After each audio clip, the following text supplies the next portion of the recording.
Folks, welcome back to the iHealth channel, the nutritious channel, iHealth Radio, the network. New day, new show. A topic we've touched on, but never enough discussion on this topic because it is a topic that is alive and it remains alive. It's been alive for centuries. It's going to continue being alive. It affects a lot of people, and there are things that we can do about it, and it could be detrimental, despite the benefits that some may see, of this not being a little bit of suspenseful right now. But the idea is we're going to talk about the alcohol consumption and what it does, the mental, the social, the physical, the financial, the nutrition effects and all the whole things that, we can talk with my guest who actually um, has a story with alcohol himself, but he's turned that into a whole different work of helping others get out of it, do better, seek a better life, as well as he's a writer, author, speaker. He interviews, the top la crema de la crema, as they say, and how they manage through the alcohol phases for those of them that had, challenge there. So without any further ado, I have with me Duncan Bhaskaran Brown, all the way from the UK.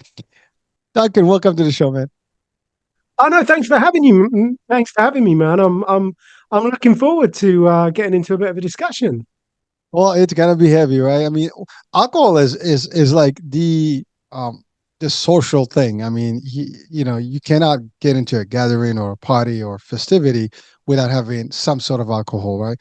Yet it is, it's a great industry. I mean, when I say great, I'm not giving it, any credit, but it's great in terms of, big finances, and big money in there and stuff like that. So, and it's amazing how it works. And we can, I can later on we'll talk about stuff, and I'll give a little bit of an interesting fact that I noticed a couple of years back. But anyway, so first things first, Duncan, tell us about your story with alcohol because you've had one, and it was a longer one, or a long one, I would say.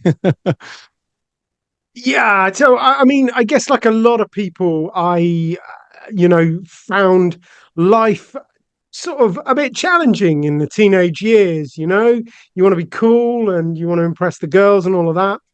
And I was kind of a little bit nervous, a little bit shy. I didn't really know what my place was in life, and I found myself at a party one day, nervous, want to go and talk to the girl, but too scared to do it.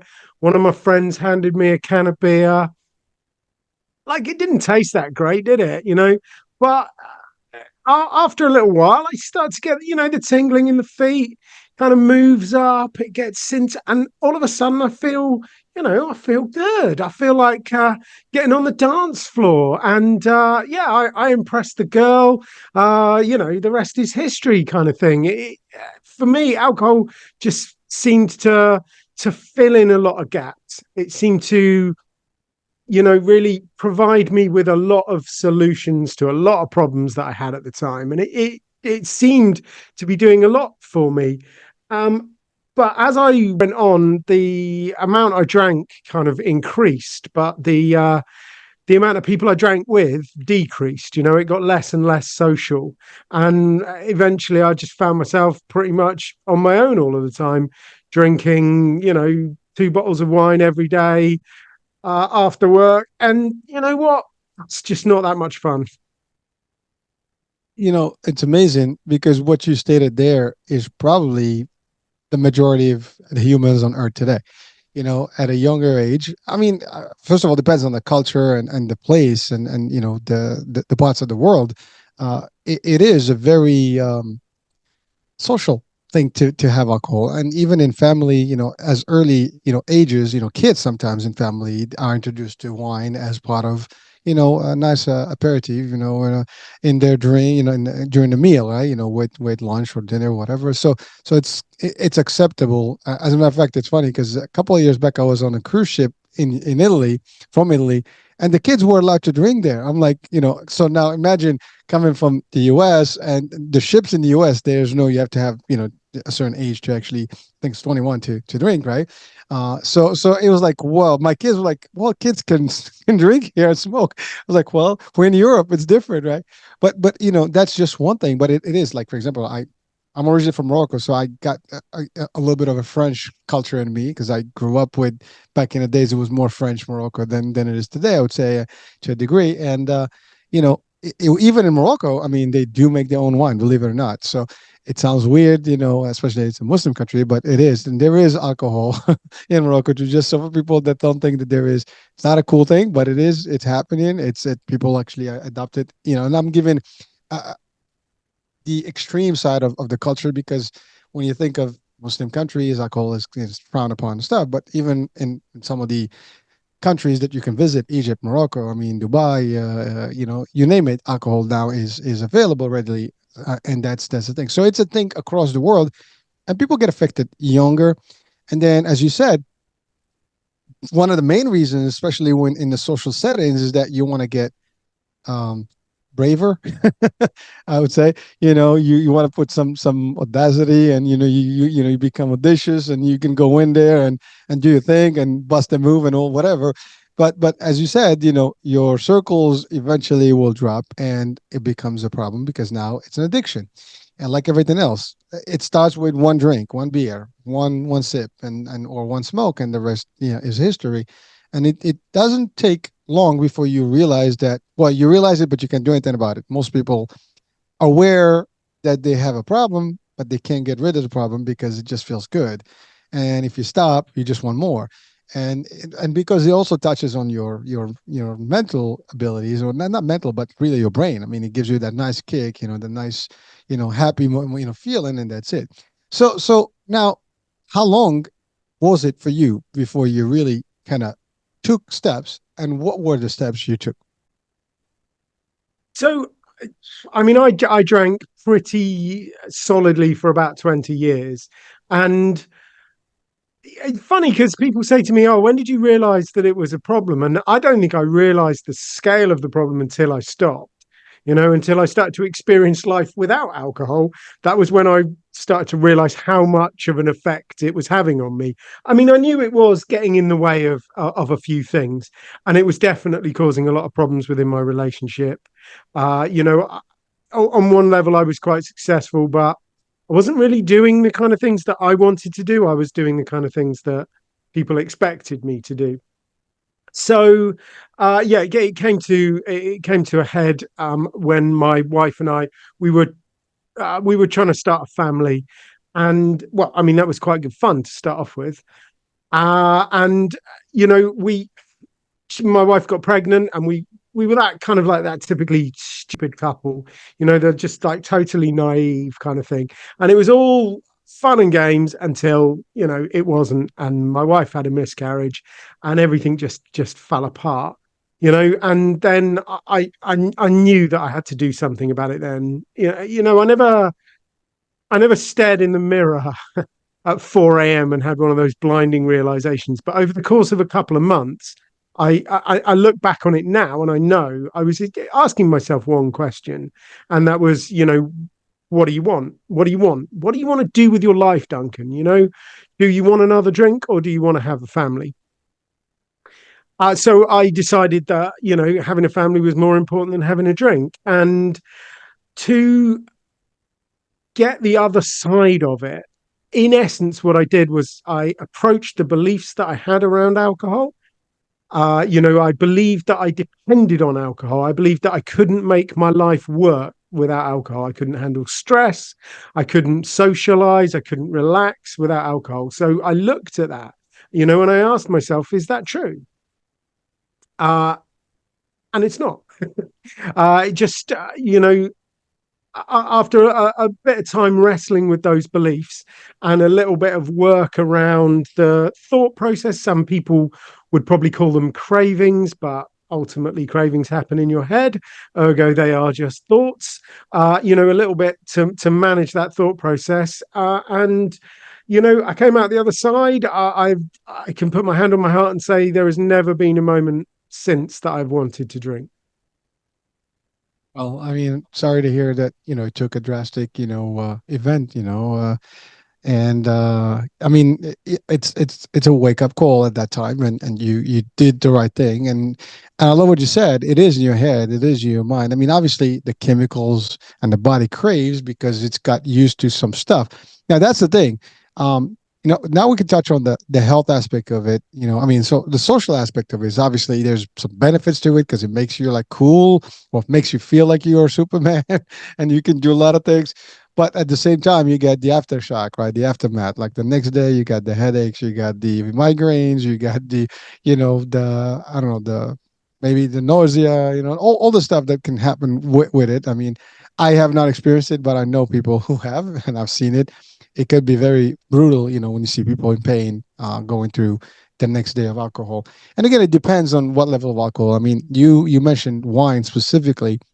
Now, wine as a whole is probably one of the lesser, dangerous types of alcohol, that out there. I mean, you have a lot more critical stuff, the heavy liquors and all the other stuff, which is heavy. And I know you're going to touch on some of the industry and some of the statistics, hopefully, and on what alcohol industry is and what's out there.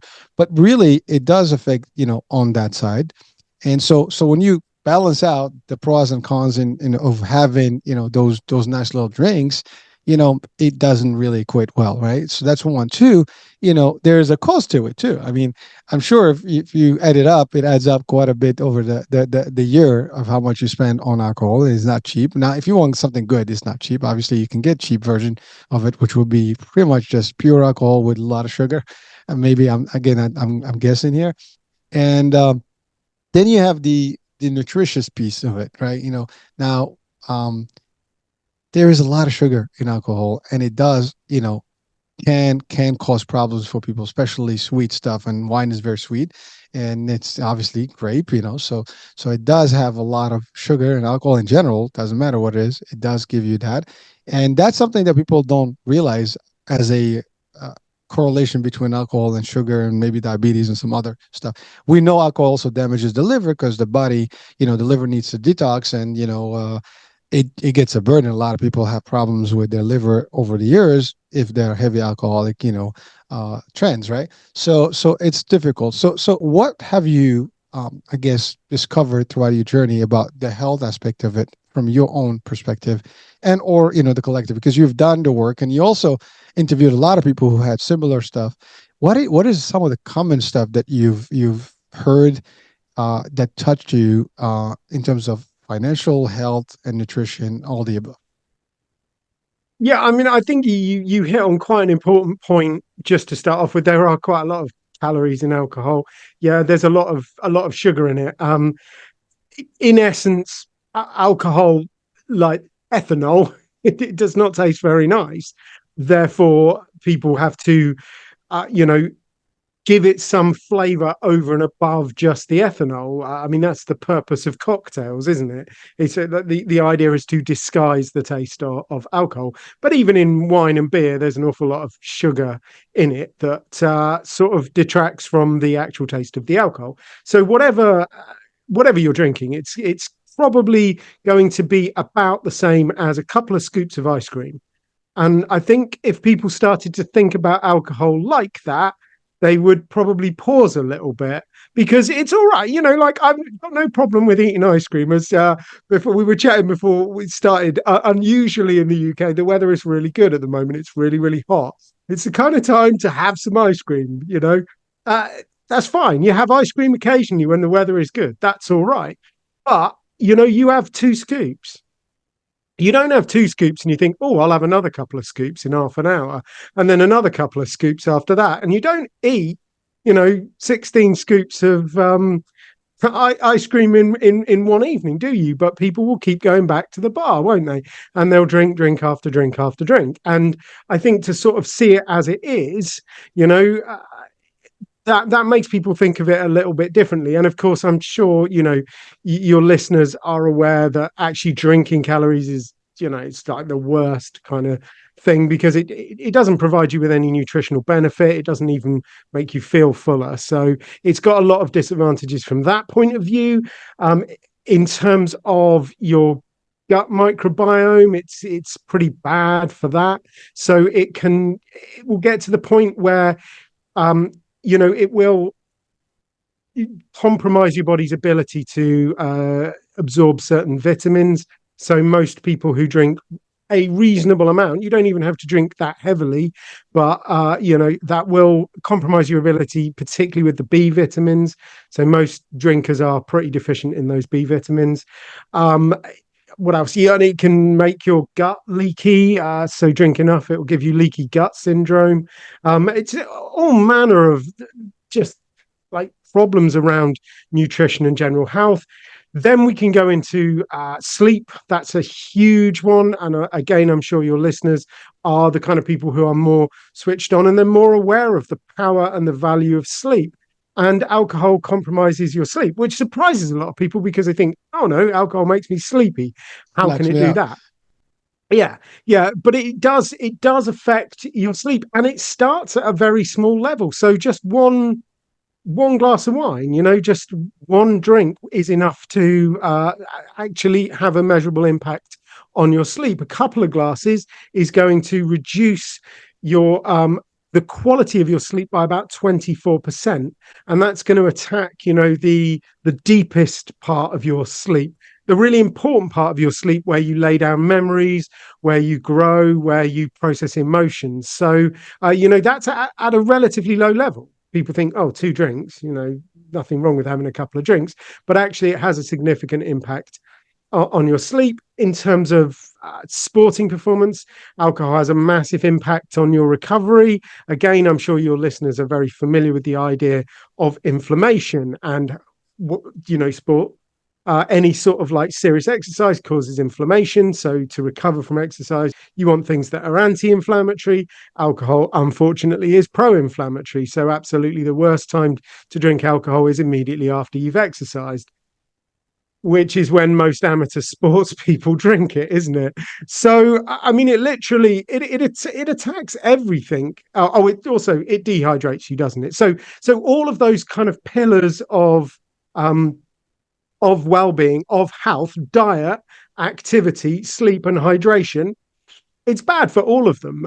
So you know, I think it's something that we need to help people to understand a little bit more the effect that it does have on your well-being, on your resilience, on your sporting performance.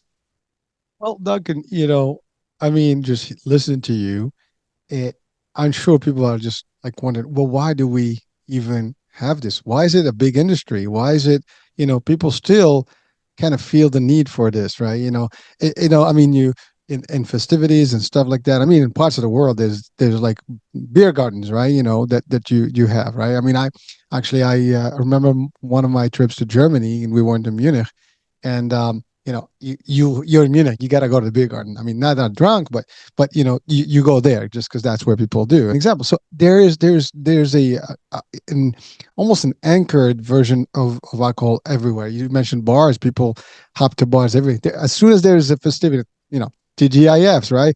It's Friday night happy hour, Thursday night happy hour.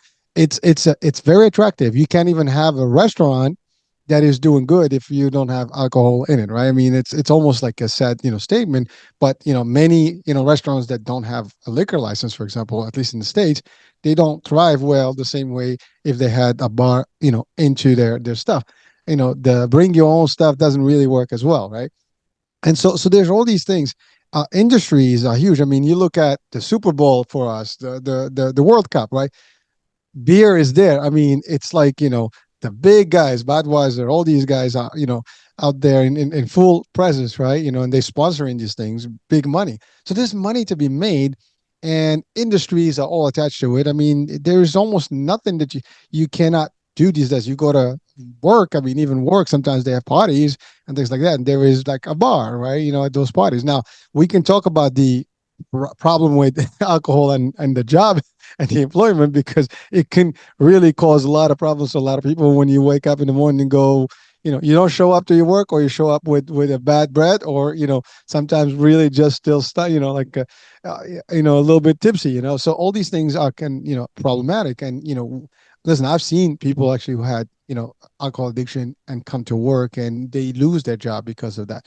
It's sad, but it is real. So this stuff is big, but it is big money. And so in your venture, in your work, what have you discovered? I mean, why is it just as big as it is? And as much as we can enumerate all the bad things, people still do it. I mean, now someone can say, well, just like everything else, but why alcohol specifically?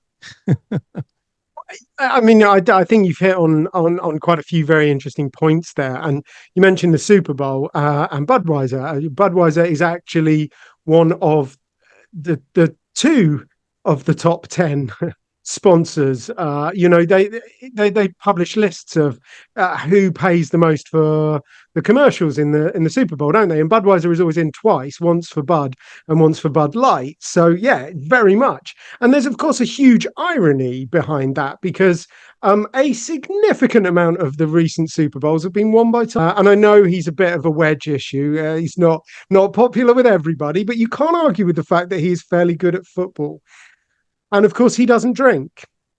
And I think that is one of the big ironies with sporting performance. They spray the champagne at the end of the Formula One Uh-huh. Grand Prix, don't they? Yeah, Lewis Hamilton, he doesn't drink either. So few sports people these days drink because, they've done even more research on it than I have. They know how bad it is for sporting performance. They know how much it affects their recovery. So either they, drink only outside of the season or they just don't drink at all. I mean, you look at Cristiano Ronaldo. So we just had the European Championships. Cristiano Ronaldo played in his sixth European Championship. He's still competing at the highest level. And yes, he has a huge regime of how he looks after himself to, produce that elite sporting performance for so long. But part of that is the fact that he doesn't drink. And I think that's the irony that a lot of sport is used to sell alcohol, yet the people that are excelling in it, they don't drink it at all. So, why do we allow it to continue? Well, that is a very interesting question. I think the alcohol industry is big and they spend an awful lot of money on lobbying and it works. So if you just look at the European Union spends over €1 billion every year subsidizing the wine industry. They spend over 1.5 billion euros every year subsidizing the beer industry. So they're they're doing quite well when it comes to politicians. But of course, if it was actually invented today, you know, there's no way we would allow alcohol to be legal. We certainly wouldn't be encouraging our children to drink it. In fact, if you put alcohol through the food additive tests that they have in the European Union, so anything that you want to add to a food product that's invented now has to go through these tests. Some scientists put alcohol through it for fun, I suppose, recently. And what they concluded was the safe dose of alcohol is somewhere around 2 units. And people go, oh, yeah, 2 units a day, Duncan. That's not too much, not too bad. It's not 2 units a day, 2 units a week. It's not a week. 2 units a month. Nope. 2 units a year. That is the maximum amount you'd be allowed to put in people's food if you invented alcohol today. So uh, it's very much kind of tied up with the political system. Alcohol companies spend a lot of money keeping politicians sweet because they don't want them to realize the basic fact that alcohol costs our society a huge amount of money. There's been research done in the UK, in Canada, in the US, and every time it comes to the same conclusion that the tax revenue generated by alcohol sales is far smaller than the cost to the government in terms of policing, in terms of social care, in terms of healthcare. And that's just the direct cost to the government. If you look at the actual cost to the economy in terms of lost productivity, not people simply coming into work, a little bit hungover. We're just talking about people coming into work after having a drink or two. And you have to bear in mind that in the US, some study recently found that 47% of high earning college graduates drink every other day. So if you go into a lawyer's office, it's basically a 50-50 as to whether they drank last night or not. And that's not really very reassuring if, I don't know, that lawsuit is important to you. Or if you go into a hospital, the doctor, it's a 50-50 chance they drank last night. And yeah, you hoping that you're having your surgery on a good day, don't you? So in terms of lost productivity and in terms of the effect that it has on people's jobs, it's massive. In fact, the CDC calculated the percentage and applying that to last year's economic figures, the lost productivity in the American economy is going to be something like 400 billion US dollars last year, which is about the same as Apple's entire turnover.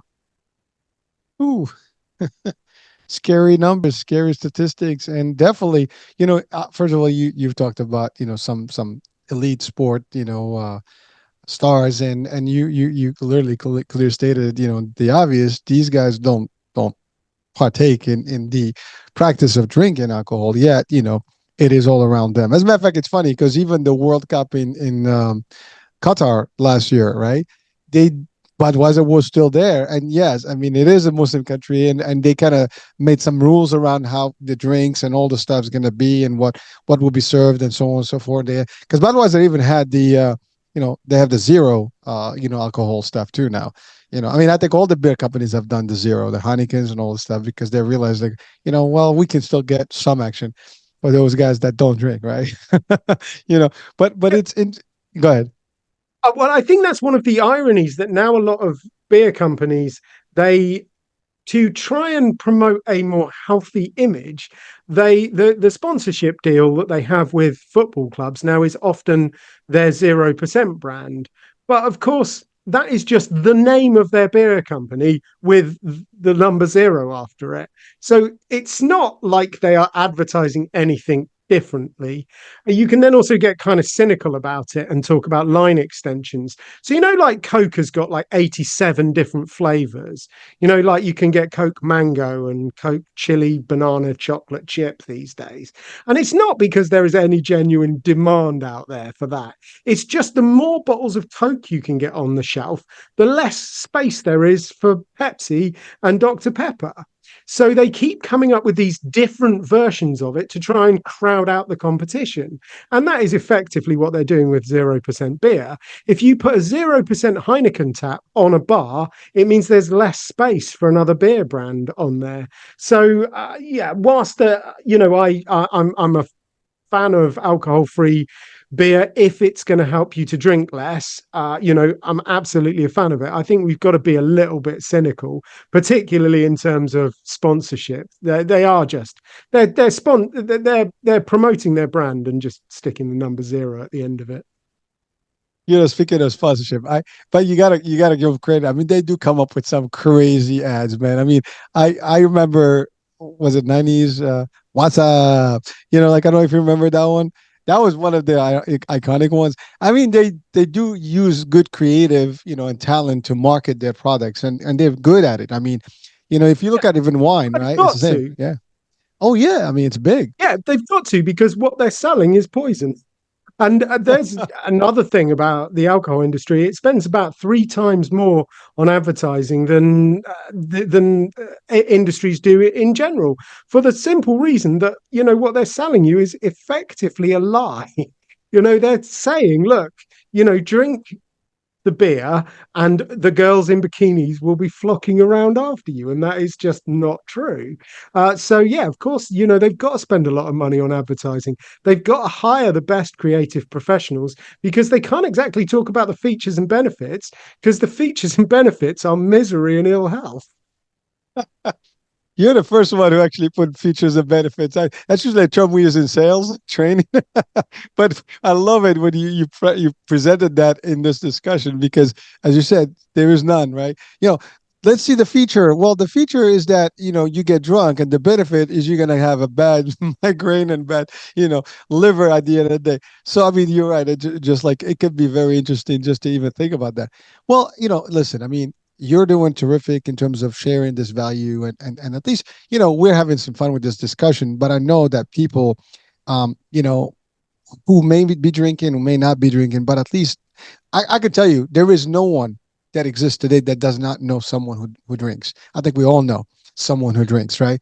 Uh, we work, our colleagues work. I mean, I've always been the designated driver because I don't drink, but that means everybody around me is drinking when we go out to events and things like that. So you go to galas, your people are drinking, right? There's a bar, there's an open bar. You go places. I mean, it's almost everywhere, right? You go to the games. I don't know, the Yankees for us. You go to Manchester United. I don't know, one of the games. The big ones in the UK. You know there's plenty of beer and action going on with some hot dogs and crisp as you call them, with chips, whatever. All the stuff. It's become like almost iconic. You have a party, beer's got to be there, six pack. It's almost like a standard thing that you have in movies. It's very well portrayed, and Anthony, uh, you're talking about cocktails. I mean, you have James Bond, right? Stirred, whatever, not shaken. So that's iconic too. So it became part of culture, and by the way, it's not became. It's always been that way. I mean, but I think there's a shift in like the original wineries and wine and alcohol, ingredients and things how they were in the past. They were natural, you know, grappa grape, making their own fermentation and so on and so forth. So the process was different. Now it's industrialized and it's really just, more alcohol and less, good stuff. So it changed. And by the way, that goes also for food, for everything. I mean, we can have different chapters about this discussion, because it's sad, that, it's funny, like this last year, I started the nutritious channel, right? And I've become a lot more aware of all the bad stuff that's out there that before then. I mean, literally a year ago, I would have not thought about the bad stuff that's out there as much as it is and has been.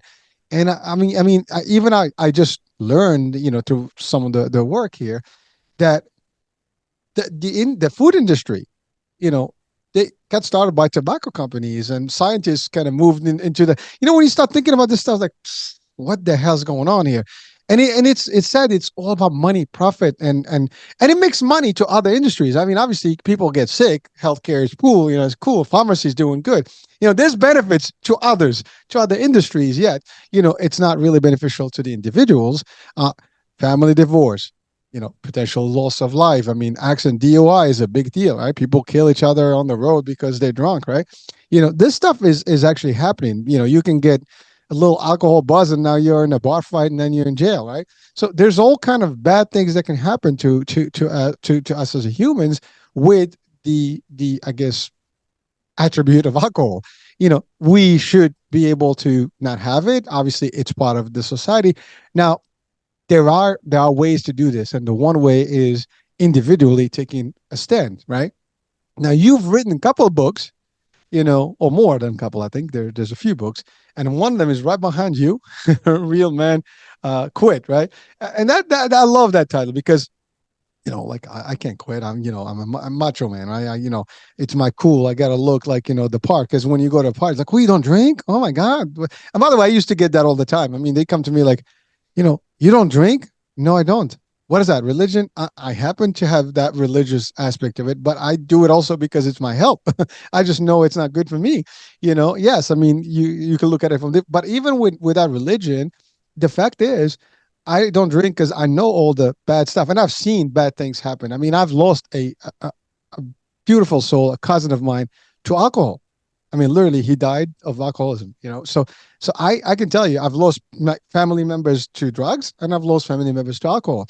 So I can relate to this, personally, to what it is, and it's not a good way to see someone that is top notch going down the drain quickly, and it does take a toll on someone. And eventually, if you can't afford it, then you start getting the cheap stuff and the worst stuff that's available, and that gets worse and worse, and it destroys your body. So it's very dangerous.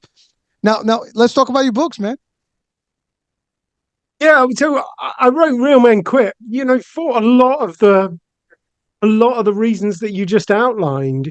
And that's one of the sad things is whenever I tell anybody what I do, they almost always have a story.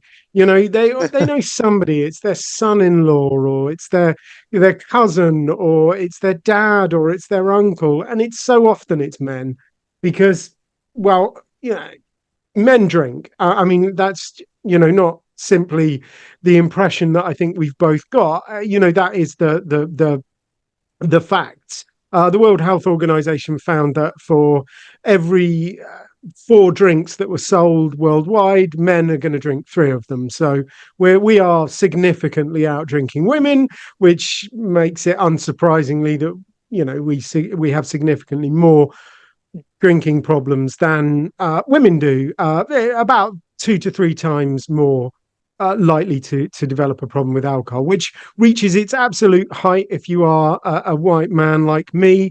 About one in three white men that drink develop a problem, which is pretty bad. And nobody ever told me that when I started drinking. So yeah, I wrote Real Men Quit to try and do something about that, and to do something about the cultural narrative that you talked about. You mentioned James Bond. I talk a lot about James Bond. Exactly, it comes down to these beliefs that we have around alcohol. We believe that alcohol makes us sophisticated. It makes us more attractive to the ladies. It makes us a real man. I think a huge amount of people really believe that, and they really believe that because they've watched too much James Bond. And you've got to ask yourself, is that true? Again, no, it's not really true, is it? And again, there is an irony. The personal trainer that got Daniel Craig ready for all of his movies wrote an excellent book called Intelligent Fitness, which I'm sure a number of your listeners would really enjoy reading. I'm not so sure you'd enjoy doing all of the plyometric exercises he suggests you do, and you definitely don't want to get onto Daniel Craig's like 4:30 in the morning exercise regime before filming kind of thing. But I mean, that's I think what it gets at is it shows you how hard and how dedicated Daniel Craig had to be to get to the position to film those shots when he was walking out of the sea in his trunks in Casino Royale. You don't look like that unless you work pretty hard. And actually, all of that hard work, it's very incompatible with drinking alcohol, isn't it? You can't go out for a few beers and get up at 4:30 and do all of those horrid plyometric exercises, can you? So Daniel Craig does drink, but he was drinking a lot less in during the filming of all of the Bond films. Yet, of course, Bond heavily promotes alcohol, to the point that I think Heineken paid 45 million to have Heineken featured in one of the films. So the James Bond films are a massive advert for alcohol. They always have been. So you've got to kind of ask yourself, well, is your belief around it making you sophisticated and tough, is that true? And is there anything behind that might they be trying to trick you? So yeah, I mean, that's the basis of the book, helping you to get to grips with what you think and believe around alcohol through the medium of really bad jokes and a lot of film references. It's funny because James Bond is a British production, and it's an iconic movie, and worldwide. I mean, listen, I've seen all of them since the oldest one to the newest one, right?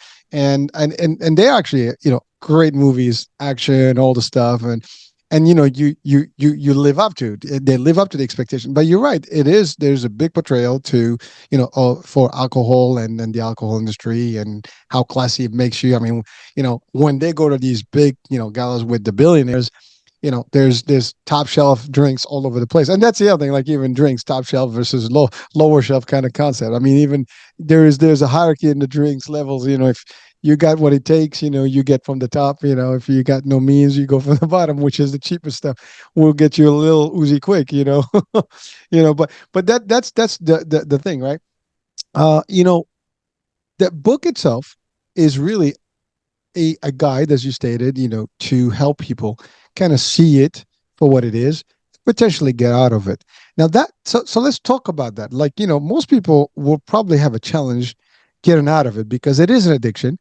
It's not as easy as it sounds. I mean, you've had a long run, and it took a certain event in your life to kind of make the stand to, like, okay, this is it, I'm out. But I'm sure it was brutal in the beginning. It was a little hard to just get out of it, and a lot of people would relate to that. So I think there's a fear of the ability. I mean, we have AA or alcohol, alcohol anonymous, in the States. I'm not sure if you have them in the UK or in other parts of the world, or similar. I'm sure there's some groups that are similar. But the fact is, there is like almost like milestones that you do, like your first week, your first month sober, your first year, and all. There's anniversaries to keep. You have mentors, you have people like partner buddies to help you. It is a difficult process to get out of, this addiction. And there's not a lot of real support from the industry. I mean, they tell you, if you have addiction, call this number. I mean, that's kind of like the the biggest thing we see out there in advertising, when it's like, if you have, like, we see it in gambling, drinking, and smoking, like, you have this, call this number, right? All right, what are you going to do? They're going to give you some service that you're going to have to, but you have to go yourself through the process of eliminating that stuff from your body, and the cravings and all the stuff. And the other thing is, again, you are suggested daily with alcohol, stuff coming in into your face through, streaming, as what do you call it? Applications these days. I mean, we stream movies all the time, so you have a lot of that. So you basically are all over. You go out billboards big time. It's funny. So when I went to England, as I mentioned earlier to you, we also went to Ireland. So I was in Cork, and when you go right outside, like the main station there, there's a whole mural. Well, it's not a mural. It's a big Heineken. I remember like yesterday. It was a full, like, it's a side of a mountain, and it's all Heineken. Just to share with you, like, it's like it's a big sign, like you cannot miss it. It's the whole wall, the whole kind of side of the mountain, which is just a big sign. So it is everywhere around us, and people have to get through that process. Is are there any steps that someone, according to your experience and your interviews with people who have been sober, that they can take, minor, major, whatever steps they can, that you can advise people with, because your experience and expertise will probably come in handy here. Yeah, well, I mean, I think you've hit on it really. You can't get away from it. It's not going anywhere. So whilst I would love the world to change a lot and make it easier for people to kind of navigate the world without drinking, you've got to deal with what's in front of you, and that means, for my money, you've got to find a way of being around alcohol, being exposed to alcohol, and not be tempted by it. Now, I think that if you don't want to do something, then it's actually pretty easy not to do it. So, for example, I don't think most of your listeners will, expend any energy or have to use any willpower, or they won't find it difficult at all to not take cocaine, because they don't have any desire to take cocaine. So what I try to do with people is I try to get them to that point where they have no desire to drink anymore. Because if you don't want to do it, then it's very, very easy not to do it. And for my money, that's all about, making that deeper change and getting to grips with your beliefs. Because what a lot of people do, and I think that's part of the reason why it is generally regarded as something that's quite difficult to do. Everything is difficult to do if you go about it the wrong way, isn't it? If you imagine you're trapped in a prison, you can do the Andy Dufresne, can't you? You can get a teaspoon and you can dig a hole, and it will take you 8 years. And at the end of those 8 years, you'll have to crawl through a pipe full of sewage, right? That's one way of getting out of prison. The other way is to just unlock the door and walk out.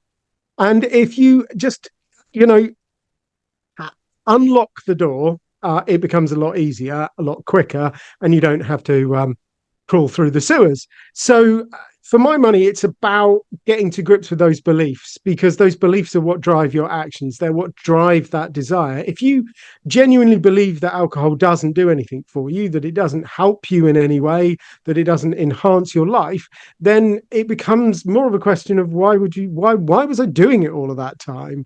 You then you really don't have any desire to do it anymore. I think most people go about it the wrong way. You know, they focus on the action. They say, right, I am not going to drink. And that's all they really do. They say they're not going to do it. And they sort of hope that the thoughts and the beliefs will catch up. And occasionally they do, but most of the time they don't.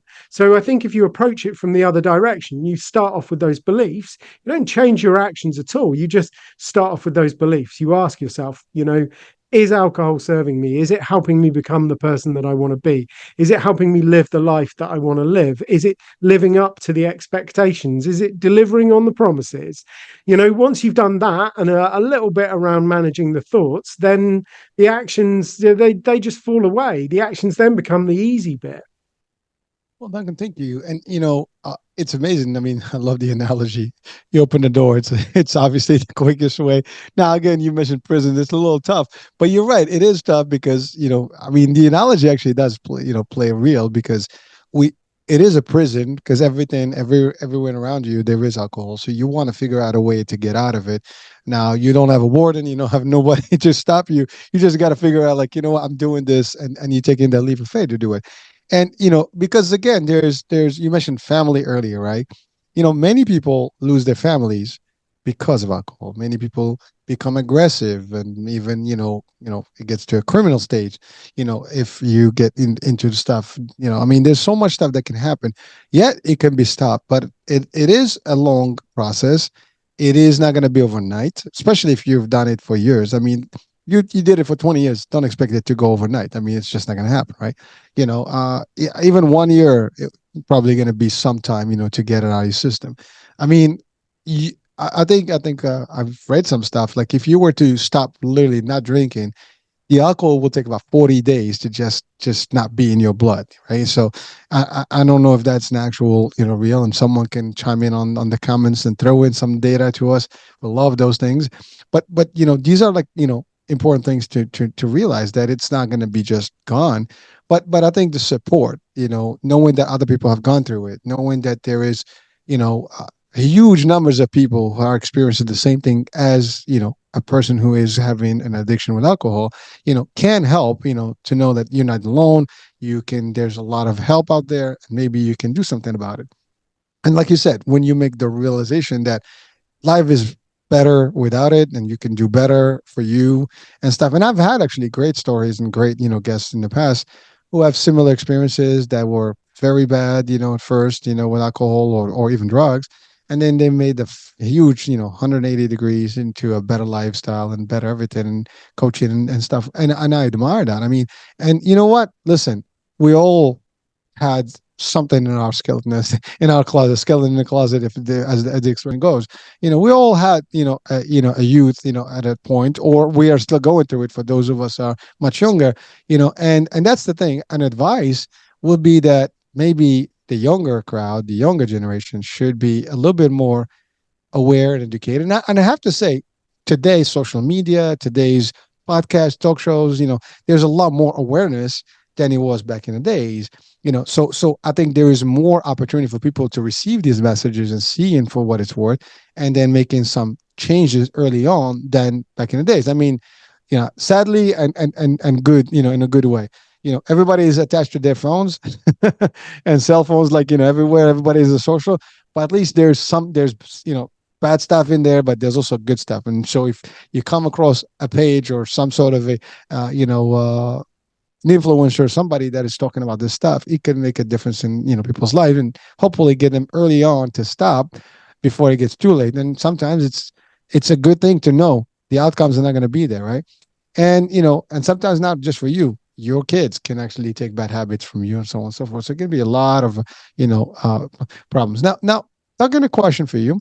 You've interviewed some superstars who've been sober, and they went through it. So what was that experience? Not interviewing, but like for these people, because I mean, I think stardom comes with price tag, right? You got to attend these functions, and you have to be cool and look cool, and sometimes for the sake of movies, you got to make those sacrifices and do the drinking, right? So what are some of the challenges some of these folks shared with you? And I'd love actually to potentially connect on the description your shows and your interviews, if they're available, so people can actually get to them and really kind of get a feel for what it is. And maybe, one of your who was one of the best, in the top one that you've interviewed, if it's possible, sure.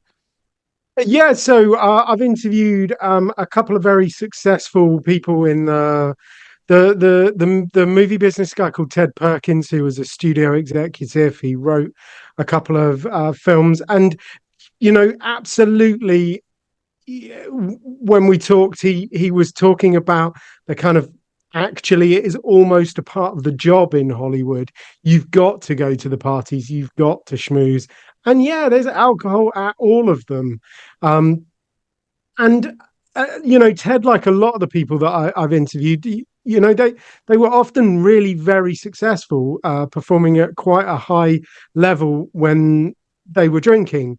And then it gets to a point and something um, motivates them to stop, and then uh, they generally tend to find a whole heap more success after they've stopped. For many of them, it takes the brakes off and allows them to kind of really pursue what they wanted to, what they were meant to pursue. What the it gave their life so much more meaning and purpose, I think. And yeah, the thing is that there are so many similarities, and that's one of the reasons why I like to interview successful sober people. It's to kind of help other people on the road to realize what it is that they did that helped them to remain sober but also become successful. And there's an awful lot of kind of common ground. Self-awareness is something that comes up all of the time. That's absolutely a huge part of just understanding yourself. And of course, alcohol is something that absolutely gets in the way of that. Again, emotional intelligence, emotional resilience, those are important things that come up time and again. That also kind of leads on to improved relationships, connection. That's a very famous quote from a guy called Johan Hari. The opposite of addiction is not abstinence. The opposite of addiction is connection. And, everybody I've interviewed kind of proves that. And, in a deeper sense, yes, absolutely, connection to other people is important. And that's why group programs like AA are so successful, because, they build that connection element into the program. But also there's connection with yourself, there's connection with meaning and purpose, there's connection with the natural world. So yeah, there's a huge amount of different experiences of the people that I've interviewed, but there's also a lot of common ground. And I think that's the message that we need to get out there to people. Getting sober is relatively straightforward, and it's interesting. There isn't a massive consensus of how long it takes your body to process alcohol and to get it all out of the system, because a lot of it is limited by what the tests are able to pick up in your bloodstream. I mean, you can reliably test um, blood alcohol in people's bloodstream up to about 5 days. It will remain in your hair for about 90 days. But even, let's just say 40 days, that number you picked, the majority of people that stop drinking, they do 40 days. The majority of the relapses are not actually within those first 40 days. They're past that point. And that, for my money, hints at something more significant. The problem, it does have a physical aspect to it. Absolutely. Withdrawal from alcohol is horrible. I mean, that's technically all a hangover is. It is the withdrawal effects of alcohol. But that, I don't think that's the problem. I think the majority of the problem is actually mental, and getting to grips with, the mindset, the belief, all of that. And, helping people to build the kind of things that are protective, that we know, because scientists don't just sit around twiddling their thumbs, do they? They've actually done a lot of research into the kind of things that are protective, and many of them are around mindset. Many of them are around connection with other people, and many of them are around the kind of the physical nuts and bolts of life: access to healthcare, money, accommodation, access to travel, transport, that sort of thing. So helping people to understand what it is that will protect them and keep them sober. That's so important to me. That's kind of like a big part of my mission these days. Well, first of all, I commend you for doing the work you do on the mission because that's pretty good stuff. You're helping people, you're guiding people through talk shows and through interviews and books and so it's a big you're making a difference and you're sharing value with people and real intelligence and statistics that can make a difference. And it's funny you said that, it takes self-awareness as one of the common things. Now the ironic thing about that, if you talk to someone who is drunk, for example, they're like, I'm not drunk, right? Right, you have alcohol, you're alcoholic. No, I'm not, when you transit and really realize like, oh, I have a problem, that's when it becomes, the shift, right? But really the obvious or the more common thing when you talk to someone, they will deny that they actually have a problem with alcohol until they realize that they have a problem with alcohol. And that is usually maybe it's too late. Maybe there's some big event that happens to make that change. But I love that the definition that you mentioned, the fact that it's the opposite of it is really connection and and connecting with the real world, connecting with what the better part of life and so on and so forth. It's a big, I think that's a powerful just quote on its own to just keep and highlight, right? Now you do have another book, something. I mean, let me see, I have it here. Get over indulgence. Although I was looking at the Armchair Macho Guide to Beating Boot. No, no, that's the one. That's the Real Men Quit. So what's the other one? So get over indulgence. That's kind of my story. It's a little bit of a gentle nudge in the right direction. It's mostly quite funny. It's I don't want to kind of spoil it by saying you can learn something reading it because it's a story. It's my life kind of thing. It's how I went from drinking, smoking, eating junk food into happiness, health, joy, peace, all of the good stuff. And yeah, it's very short, funny. And yeah, that's my. I set out to write something that people would actually read.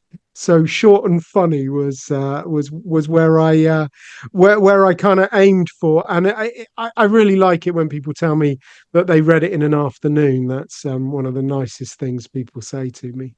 It's encouraging because it's I guess short enough that people can just get in and immerse themselves for a couple hours and it's done.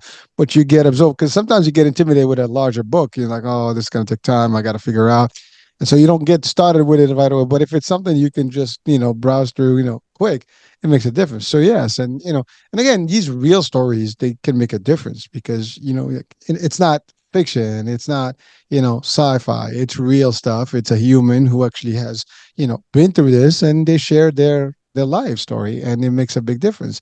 I think we learn from everybody around us through their personal behavior, personal stories and personal touch, right? Discussions, whatever they share. I mean, when we share in this information, there's a lot of it that we kind of report back from our own lifestyle, right? Or our own life experiences. So it's an important piece. So thank you for sharing that. Now are there any statistics, anything that that you didn't mention, yet that we can share with our audiences? That I know we talked about, the industry and male versus female, but anything else that we missed? Any of my favorite statistics that I haven't dropped in yet? Oh, that's a good one. So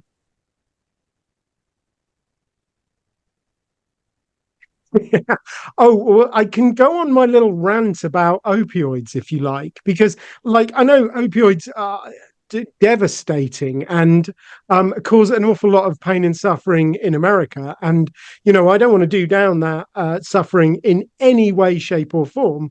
But the brutal fact is that opioids kill about 80,000 Americans a year. Alcohol, on the other hand, kills about twice that. So I think we rightly talk about an opioid epidemic, but I wonder sometimes why we don't talk about an alcohol epidemic when it's clearly having more of an impact on society than opioids. I think we do need to kind of reassess the way we look at alcohol and stop thinking of it just as, well, it's just a bit of harmless fun, isn't it? Alcohol kills people. It is the number one killer of people aged between 15 and 49 worldwide. Um, and like I said earlier, if you are a white man, you have about a 1 in 3 chance of developing a problem with alcohol, which is not a particularly pleasing statistic. And I think we really need to kind of change our attitude towards it. And look, I mean, I don't want to ban the stuff. For one thing, it's pretty useful for cleaning your hands, isn't it? Alcohol. But like, and if people want to have a drink, I don't mind. I just want them to know that I just want them to know the truth about it. I want them to know the effect that it's going to have on them, not in the long term, but just, the effect that it's going to have on them tomorrow, even those couple of drinks, the effect that it's going to have on your sleep, on your mood, on your energy levels, all of those kind of things. And honestly, if you think the juice is worth the squeeze, stick some vodka in it and ignore me. But I want you to know what low risk drinking actually looks like, what the effects are. So you're making an informed choice, because I think far too many people, we just see the way it's portrayed on television, and we just assume that that's the truth. And because our parents did it, there can't be anything really wrong with it. Because our boss does it, it must be all right. I'd like people to know a little bit more about it so they can make more of an informed decision. Oh, thank you. I know I have to say you got me with the opioid piece. When you started with that, I'm like, and I love how you maneuvered that statistic in there. As I mean, you don't see it, and I love what you said there. I mean, it's double, and why is it that we're not talking about it? And again, it makes you question. It's a big question mark as to why not. I mean, the answer is obvious. We'll keep it at that. It is big money, and that's all there is. When there's money, as you said, there's political, connection, right? So it kind of makes it difficult to make moves and changes when you can sponsor these political parties or individuals into their seats who actually regulate stuff anyway, so they can make it easy for them. And it's funny because in the prohibition in the states, right?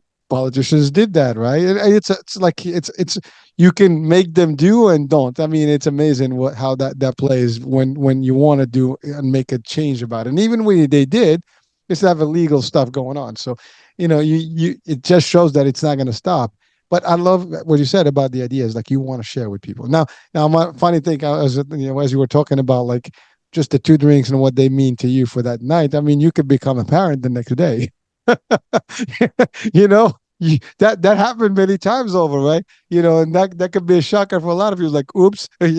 So that can happen too. So guys, ladies and gentlemen, know this. The risk is there, like everything else. We're not here to scold people or like tell them to change their lives, but we're just here to share facts, and for you guys to share the value and the insights with other people that you might think they can benefit from at least some of this discussion here, because it is real, it is happening, and it's going to change lives for good or better, or worse, as a matter of fact. So it depends on how you go about it. And let's just be on the lookout for these things and be aware. I mean, awareness is everything. Self-awareness is one, but awareness as a whole and having knowledge about things is key. And I mean, it is an important discussion because it is happening all over. And again, it's not one part of the world, everywhere. Now, ultimately, in the UK, in Ireland, in Canada, in the US, I mean, in Mexico, I mean, it's cultural. I mean, there's a lot of, I mean, Spain, fiesta is all summer long. I mean, cerveza is big thing, right? So it happens, right? You go to Italy, wine is beautiful. France is, a lot of vineyards. So it is, big, and it does give some sweet life to it, right? It makes it happy, parties and all stuff. But at the end of the day, we just have to be aware of what it does, what it can do, and how it can harm people, and how it can avoid, and that there is also solutions. And so, thank you for doing that. Well, listen, we've exceeded an hour. I think we did we? Yeah, just about. But a lot of good stuff here to share with us today. Any words of wisdom you want to close the show today with? Yeah, there's one thing I'd love everybody to not just hear, but to know and to feel and to tattoo on their heart. And that is very simple. It's you are enough. You are enough. You don't need alcohol. You don't need junk food. You don't need cigarettes. There's so many things in this world that you just do not need because you are enough. You have everything inside you that you need to live a happy, healthy, meaningful, fruitful, productive life. You so much stuff you don't need and you never needed because you are enough. And that is a very powerful message. I think that is probably one of the best messages that I've heard, in my life, and it is a big one. People, you are enough, as Duncan stated, and there's nothing more to that. I mean, it's as beautiful, as real as it gets. So Duncan, thank you so much for that. And I enjoyed this discussion, and I know it is kind of later in your part of the world right now. It's tomorrow for you. It's the future, So I don't want to hold you anymore. In terms of time, you got to go and relax and and take a nap. Hopefully, good sleep. But certainly, I want to thank you for the opportunity. Come in, sharing your insights and stuff. The website that people can touch, to with you will be, what is it? Getover.uk. Is that the one? Yeah. If you go to getover.uk, then you can download a copy of Get Over Indulgence totally for free. There's the PDF there. There's a Kindle version, and if you can stand listening to me for 3 hours and 45 minutes, there's the audiobook version. And as I said earlier, it is kind of short. It is kind of funny. So that's my gift to your listeners. I hope they enjoy it. And it is also actually a part of my website as well. So, you can find out more about what I do there. You can find me on the socials. We're pretty busy on Instagram, LinkedIn, and Facebook. So you can connect with me there. Got any questions? Always happy to talk about this kind of stuff.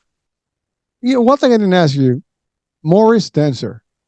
No, I'm sorry, I had to, because as people will get to know you, I think that's a big part of your life. If you could just shed a quick light on that.